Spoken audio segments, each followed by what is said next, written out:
Dans le petit village de Ndiaré, niché entre la savane et une forêt ancestrale, le temps semblait s'être arrêté. Ici, chaque crépuscule peignait le ciel de teintes dorées, tandis que les anciens du village se réunissaient sous le grand baobab pour transmettre leur sagesse. Au cœur de ce village vivait Awa, une jeune femme d'une beauté envoûtante, dotée d'une âme aussi profonde que les eaux du fleuve Ubangi.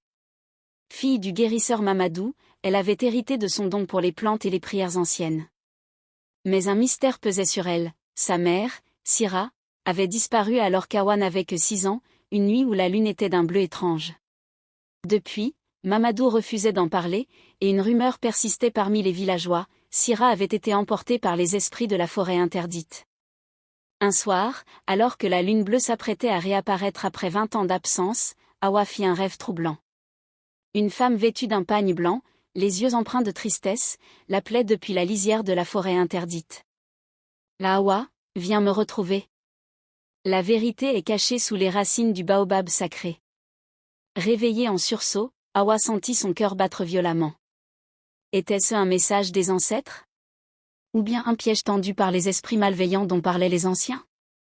Le lendemain, alors que le village se préparait pour la grande cérémonie de la lune bleue, Awa interrogea son père. « Père, que s'est-il passé cette nuit-là » Mamadou détourna le regard, visiblement troublé.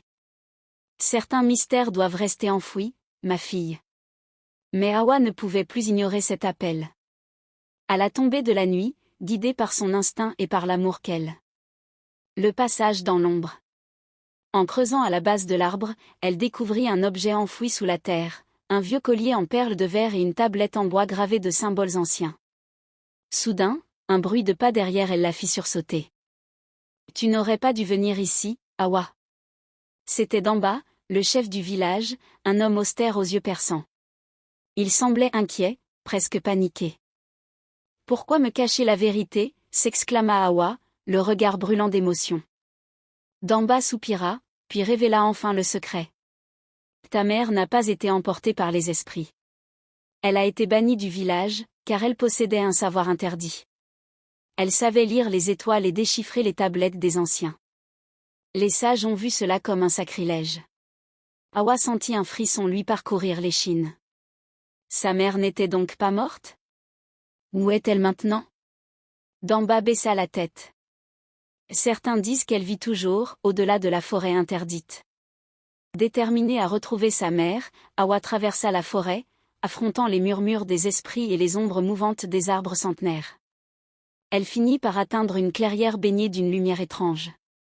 Là, une silhouette familière l'attendait. Leurs regards se croisèrent, et une vague d'émotion submergea Awa. Sira la serra contre elle, les larmes ruisselant sur ses joues. « Je savais que tu viendrais un jour. Tu es forte, comme ta grand-mère l'était avant moi. » Elle expliqua alors la vérité: les anciens avaient craint son savoir, mais elle avait survécu grâce aux esprits bienveillants de la forêt.